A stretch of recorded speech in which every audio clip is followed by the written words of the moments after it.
Hello, good morning again. Josiane from Malta,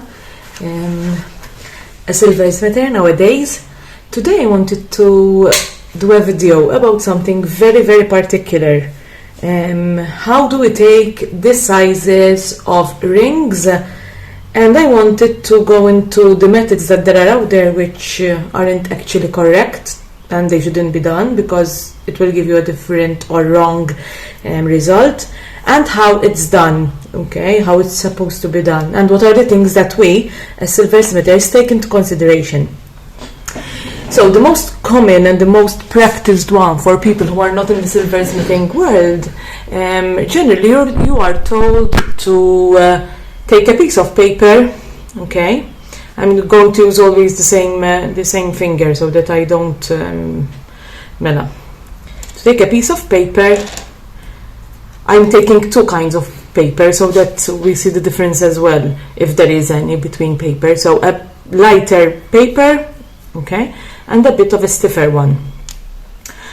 And the concept and the idea is this, that you wrap it around your finger like so, and you mark. You see that there's a gap. I'm leaving a generous gap. People generally don't do this, but let's say I'm leaving a gap. Okay, I see where they touch, where they overlap. I make a mark, okay, and then I cut through. Let me find the scissors because I misplaced it. And then I cut through, and like this I should have the size of the ring. Okay, so this is how it went. You see, I have my finger there and the paper. Ooh, because being flimsy, you see why it's not so accurate. Being flimsy, it's not that good, but I have it here. It's not tight, it's not leaving a mark. I do have it here. Wait, so that I show you that it's closed. Okay, so it's closed. So this should be 1. That's the not so ideal paper because it's very flimsy. Let's try with a stiffer one, which will make it a little bit easier to take a size and to hold it all together, okay? Well, first of all, it's not practical at all, and there is so much room for mistakes. You see, you can leave either a big gap. I want to show you a big gap, so that will be a bigger ring for you, or else you can do it like this. All right, we did it. Managed, mischief managed, marking, and I'm going to cut, okay, where the marks met. Oops, my fingers are always there. The firmer, the sturdier paper. And if I were to recheck, I would say, again, it's very difficult to make sure it's not too tight. So this is definitely not to go to, definitely. But this is from here. It's not too tight. It's not too. I can turn it around, and I have it's closed. Okay, so like this. The sizes. Let's check the size. So let's see the difference. Man, I was surprised that one of them came longer than the other one. Not by a lot, just by a little, but just for you to see the difference, the sturdier paper came slightly, and so much slightly. It's around 2 millimeters, okay? 2 millimeters taller. Now, let's see how much this is giving us in terms of size. So, if I were to calculate the stiffer one,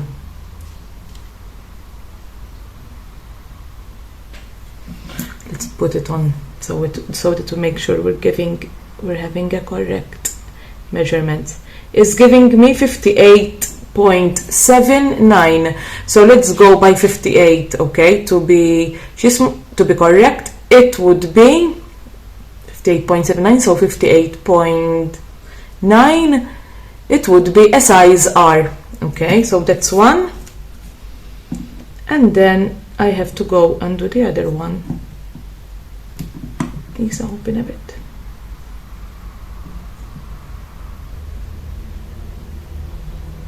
The other one is giving me a size 60.5. This is the circumference of the finger, okay, what I'm talking about. 60.5 is between S and S and a half in the UK size, okay. So we're talking already a size difference. So that's this method. Now, with that put aside, we have either size R or either size S, so we already have a difference in there. What we're going to use now is this. Now usually I use actual rings and that are stiff and people can wear and remove, but these are those I left them at the shop. This one is a ring sizer, so I put my finger inside. You see what I have to do, Mela? The problem with the paper method lies in here. We took the circumference of here, but fingers, they have here that is most of the time a little bit more wide, a little bit wider. So what happens is with the paper you cannot really take it off when you work it on those lines. So this one I have to open it slightly more. I have to play a little bit around with it. Let's go slowly. Okay, so this I would say is a fit that would be alright. Now let's keep in mind one thing. When I'm working with metal, I have to take into consideration the height of the metal, so I'm going to use a similar height to it, okay, and the length that I'm going to cut will be slightly different. Now in this case, in my case, this, well, on this one it says it's 8.5, not 9, sorry, okay, so it's 8.5. 8.5 is good, and according to this one I have two kinds of this one as well, one with the UK sizes and one with the sizes for the circumference of the finger. I like to use both when I'm with clients and I don't have the solid one, because this is also flimsy, okay. So this one says I am a size 8.5, which is a size Q.5 in the UK for the UK sizing system. Now let's try the other one, which indicates the circumference. Let me see. You see how many small numbers there are? That's for the circumference of the finger. The actual circumference. This is actually a new one, a brand new one. Okay. And even that, with time, always like to, well, without have further ado, I'm trying to find one that fits has a similar fit to the UK sized ring. Okay, I think we're there. Now, if I have the list there, okay? That's why I'm looking there. So if I am a size Q.5, it means I'm 58. And let's see here what it's telling me. It's telling me, I don't know if you can see it, but anyway, it's confirming it. It's 58, okay? I will show you on camera. Give me a moment, I'll just turn them around. So this is an 8.5, and next to it there is a 9. Okay, let me open it a bit more so that you can see the 9. The 9 would be there. That is the 9, but I was here on 8.5 there. So the stiff paper was actually 58.79, which is a size R in the whereabouts of a size R, which means I have a size more here. So definitely these two, and whatever paper, GSM of paper you have, you're always not going to get it the same. Plus your hands are flimsy, you know, the paper is flimsy, your hands, you know, you cannot really control. This would be my go-to method.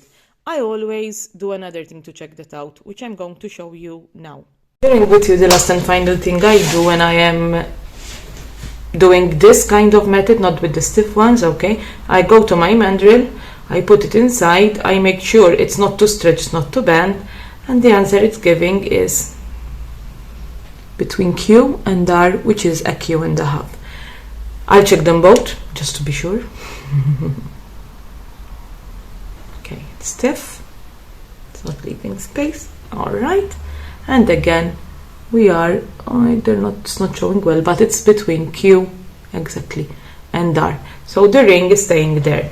Why is this good as well? Most of the time the metal that I use is around about the same width, or a little bit higher, a little bit lower as well, which will give me a good indication that I'm in the correct sizing. When we are cutting the metal, we have to take into consideration that if this is now 58.3 that I need to cut out of it, I cannot and I should not cut exactly 58.3, but there is an equation for me to get the proper length out of the metal I need to cut, depending on the height, taking that into consideration, and also how thick the wire is. The thicker the wire, the longer it has to be.